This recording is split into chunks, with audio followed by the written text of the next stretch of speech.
नमस्कार, वेदात्मा चैनल में आप सभी का स्वागत है। अपने हार को कभी भी मत दर्शाएं। दोस्तों, इसमें आचार्य चाणक्य का कहना है कि शत्रु के सामने अगर हार नज़र आ रही है तो उसे कभी भी दर्शाएं नहीं। अगर ऐसा वक्त में आप कमज़ोर पड़ गए तो आपकी हार 100% निश्चित है। चाणक्य कहते हैं कि अगर शत्रु हमसे अधिक शक्तिशाली है तो उसके साथ अनुकूल व्यवहार करें। ऐसा करने पर आप धीरे धीरे उसकी चाल को भांप लेंगे और कभी परेशानी में नहीं पड़ेंगे, फंसेंगे नहीं। ऐसे में दुश्मन को कभी कम नहीं आंकना चाहिए। जो दुश्मन कमज़ोर और छल कपट करने वाला है तो ठीक इसका उल्टा बर्ताव उसके साथ करें। दोस्तों, आज हम बात करेंगे शत्रु से निपटने की 12 चाणक्य नीतियों के बारे में, क्योंकि आज के ज़माने में हर एक समय, हर एक जगह पर, एक मोड़ पर हमें देखकर जलने वाले लोग मिल ही जाते हैं। हमारी सफलता को रोकने वाले शत्रु मिल ही जाते हैं। और कभी कभी अगर हम सावधान नहीं रहते हैं और जब शत्रु हमारे ऊपर हावी हो जाते हैं तो हमें बहुत ज़्यादा दुखों का सामना करना पड़ता है और उस समय पछतावे के अलावा कुछ भी हाथ नहीं लगता। इसलिए आज हम बात करेंगे अपने बड़े से बड़े शत्रु से निपटने की 12 चाणक्य नीतियों के बारे में, जिनका इस्तेमाल करके हम अपनी ज़िंदगी में सफल हो पाएंगे, अपने सबसे बड़े से बड़े लक्ष्य को भी हासिल कर पाएंगे। और आप इस वीडियो को लास्ट तक देखें। चाणक्य कहते हैं, जब दुश्मन आपसे ज़्यादा ताकतवर हो तो बिना तैयारी के उसके सामने जाना मूर्खता है। कमज़ोर अवस्था में शत्रु से दो दो हाथ करने से आपका हार तय है। इसलिए अगर शत्रु शक्तिशाली है तो शांत रहकर उसकी कमजोरी का पता लगाएं और सही समय का इंतज़ार करें। धैर्य रखें। दुश्मन को मात देने के लिए हर समय ठंडे दिमाग से ही विचार करें और फिर निर्णय लें। ऐसे समय में धैर्य और आत्मविश्वास का होना बहुत ज़रूरी है। हड़बड़ी में आकर ऐसा कुछ न करें जिससे आपको हानि उठानी पड़ सकती है। चाणक्य कहते हैं, हमें चेहरे पर मुस्कान रखें। आपकी मुस्कान वह ताकत है जो बड़े से बड़े दुश्मन को मात दे सकती है। चाणक्य के अनुसार यदि कोई आपको पीड़ा देने को कोशिश कर रहा है तो डरने की बजाय खुश रहने की पूरी कोशिश करें। दोस्तों, यह कठिन जरूर है, लेकिन यही उस पर सीधा वार करेगा। तकलीफों के बाढ़ आपके चेहरों पर मुस्कान देकर के वह अपने आप ईर्ष्या से जलने लगेगा। आपकी हंसी देखकर तो कभी भी हंस ही नहीं पाएगा।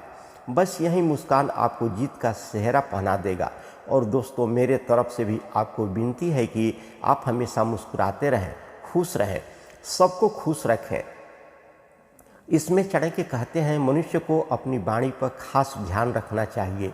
आपके शत्रु इसका सबसे अधिक लाभ उठाने का प्रयास करते हैं। अगर आपकी वाणी खराब होती है तो आपके संबंध बिगड़ सकते हैं। वाणी खराब होने से आपके अच्छे दोस्त और रिश्तेदार भी आपसे दूर होने लगते हैं। जो लोग कड़वा और तीखा बोलते हैं, लोग उनसे दूरी बनाकर रहना पसंद करते हैं। इसलिए हमेशा किसी से भी बात करते समय आपको अपनी मधुर वाणी, अपनी मधुर बोली का इस्तेमाल करना ही चाहिए और विनम्रता से लोगों से मिलना ही चाहिए।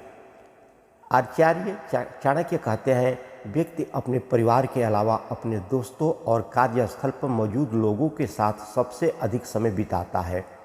इसलिए हर व्यक्ति को अपनी संगत का विशेष ध्यान रखना चाहिए। जो लोग अपने आसपास अच्छे और योग्य लोग रखते हैं या उनकी संगत में रहते हैं, उन्हें नुकसान पहुंचाने से पहले शत्रु कई बार विचार करता है। वहीं अगर किसी की संगत बुरे लोगों के साथ होती है तो शत्रु इसका भरपूर लाभ उठाने की कोशिश भी करता है और मौका पाते ही हमला करने से नहीं चूकता। इसलिए आप किन लोगों के साथ उठ बैठ रहे हैं, इसके बारे में आपको खास ख्याल रखना चाहिए। दोस्त कितना भी शक्तिशाली दुश्मन क्यों ना हो, आप उसे अपने कदमों में आसानी से गिरा सकते हैं, ये उपाय करके। 12 में ही मिलेगा, इसलिए लास्ट तक इस वीडियो को ध्यान से देखें। चाणक्य नीति के अनुसार हर व्यक्ति को बुरी आदतों जैसे नशे की लत से दूर रहना चाहिए। जिन लोगों को नशे की लत होती है, ऐसे लोगों को शत्रु आसानी से पराजित कर देते हैं। नशे में व्यक्ति अपने बुद्धि विवेक का सही से इस्तेमाल नहीं कर पाता है और ऐसे में वह गलती कर बैठता है जिसका लाभ आपका शत्रु उठा सकता है। दोस्तों, इसलिए आपके पास में जितनी सारी बुरी आदतें हैं उसको छोड़ दें, नहीं तो आपको इसके चलते एक दिन पराजित होना ही पड़ेगा। चाणक्य कहते हैं शत्रु को कभी भी कम नहीं आंकना चाहिए। यदि दुश्मन की ताकत का सही आकलन आपकी जीत को निश्चित कर देता है, इससे आपकी जीत भी सुनिश्चित हो जाती है। शत्रु को यदि कम समझेंगे तो वह आपकी हर कमजोरी पर वार करने की कोशिश करेगा। इसके अलावा समझदार व्यक्ति अपनी महत्वपूर्ण योजनाओं को सभी के साथ कभी भी साझा नहीं करते हैं। जब योजना पूर्ण हो जाए तब उसे बताएं। यदि आप पहले से सब बताएंगे तो शत्रु इसका फ़ायदा उठा सकता है। इसलिए अपनी सीक्रेट किसी के भी साथ शेयर नहीं करना चाहिए। चाणक्य कहते हैं शत्रु यदि आपसे ज़्यादा शक्तिशाली और दिखाई भी दे तो यह अधिक खतरनाक होता है। वहीं दुश्मन यदि अधिक शक्तिशाली है तो आपको छिपकर उसे पराजित करने की योजना बनानी चाहिए। दुरस्थ शत्रु यानी जो आपका छुपकर वार करता है, आपके सामने मित्र के समान व्यवहार करता है और आपके पीछे चुगली करता है, आपको नुकसान पहुंचाने की कोशिश करता है और अपने हर काम को बिगाड़ देता है, उससे लोगों से जितना हो सके दूर रहना चाहिए और छुप करके उसकी असली चेहरा का पता लगाना चाहिए, जैसे उसे पता ना चले। इसलिए आचार्य चाणक्य कहते हैं अपने सीक्रेट किसी के साथ शेयर न करें, क्योंकि आपके करीब दोस्त भी आपके शत्रु हो सकते हैं। चाणक्य नीति के अनुसार मनुष्य के अंदर यदि अहम की भावना आ जाती है तो इसका अर्थ है कि वह व्यक्ति अपने से ऊपर किसी को नहीं समझता है। अहम या अहम शत्रुओं की संख्या में वृद्धि करता है। इसलिए जितना हो सके अपने अंदर कभी भी अहंकार की भावना न आने दें, क्योंकि रावण भी अहंकारी था और सबसे शक्तिशाली था। उसी अहंकार की वजह से मारा गया। ये तो आप सुना ही होगा। किसी भी व्यक्ति को अहंकार नहीं करना चाहिए। ये एक ऐसा चीज़ है जो व्यक्तियों को समूल नाश कर देती है।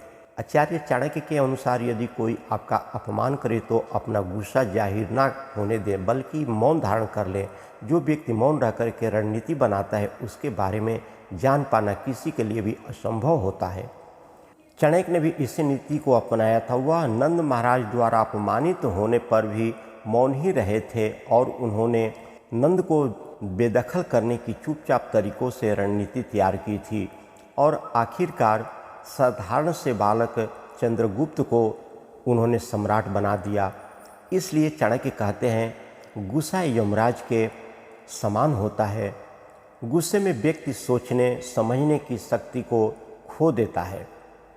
इसलिए व्यक्ति को जो कुछ भी करना है शांत रह कर के अच्छे से सोच समझ कर विचार कर करना चाहिए।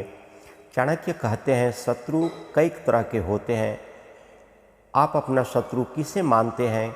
क्योंकि मांगने वाला लोभी मनुष्य का शत्रु होता है। मूर्खों का शत्रु उन्हें सदुपयोग देने वाला होता है। बुरे चरित्र वाले स्त्रियां का शत्रु पति उसके होता है और चोरों का शत्रु चंद्रमा अर्थात लोभी और लालची व्यक्ति उसको अपना शत्रु मानता है, जो उससे किसी चीज़ को लेने की आशा रखता है अथवा कुछ मांगता है। मूर्खों को सदुपयोग उपदेश देने वाला अथवा उन्हें सही मार्ग पर चलाने वाला उसका सबसे बड़ा शत्रु होता है, क्योंकि मूर्ख व्यक्ति की यह विशेषता होती है कि किसी की अच्छी बात को वह नहीं मानता है और अपने कार्यों को ही सही ठहराता है। जो स्त्री बुरे चरित्र वाली है, बुरे कार्य करने वाली है, जो पति उसे रोकता है इसलिए उसे वह अपना शत्रु मानती है।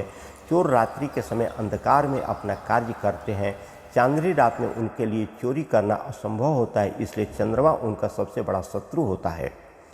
इस प्रकार जो किसी के कार्य में रुकावट डालता है वही उसका शत्रु होता है। इसमें चाणक्य कहते हैं आज तक इस दुनिया में सच्चाई को कोई भी नहीं हरा पाया है और ना ही सच्चाई को कोई हरा सकता। अगर आप सही रास्ते पर हो तो अपने दुश्मन को कभी भी हरा सकते हो। अगर आप गलत रास्ते पर हो तो आपको हराने में कोई भी आपको हरा सकता है। सच यही है, याद रखिए। आप जानते होंगे जैसे 100 कौरव भाई अंकों को 5 पांडवों ने नाश कर दिया, इसलिए एक व्यक्ति धर्म का साथ नहीं छोड़ना चाहिए, क्योंकि ऐसे लोगों की चिंता करने की कोई भी ज़रूरत नहीं है। ऐसे लोगों का कोई कुछ भी बिगाड़ नहीं सकता। चाणक्य कहते हैं शांति से बढ़कर के कोई तप नहीं है, संतोष से बढ़कर कोई सुख नहीं है, तृष्णा अथवा चाह से बढ़कर कोई रोग नहीं है, दयालुता से बढ़कर के कोई धर्म नहीं है। शांत रहने के लिए व्यक्ति को अपनी कामनाओं और इंद्रियों को पर नियंत्रण रखना होता है। इसलिए यह तप है। जो व्यक्ति हर समय भागता दौड़ता रहता है और कामना करता रहता है, उसे सुख नहीं मिल सकता। गौतम बुद्ध ने भी कहा है कि कामना का विनाश ही दुखों का विनाश है। इसी प्रकार मनुष्य की तृष्णा उस रोग की तरह है जिसमें भूख कभी शांत नहीं होती। दया को आचार्य ने सर्वश्रेष्ठ धर्म माना है। दया का अर्थ है संवेदना का विकास। इसमें अन्य का भाव समाप्त हो जाता है। दोस्त, अपना कीमती समय देने के लिए धन्यवाद। आज के लिए इतना ही। वीडियो अच्छा लगा हो तो शेयर, सब्सक्राइब, लाइक ज़रूर करें। फिर मिलेंगे अगले वीडियो में। तब तक के लिए आप खुश रहें, सबको खुश रखें। जय भारत, जय हिंद, जय श्री राम।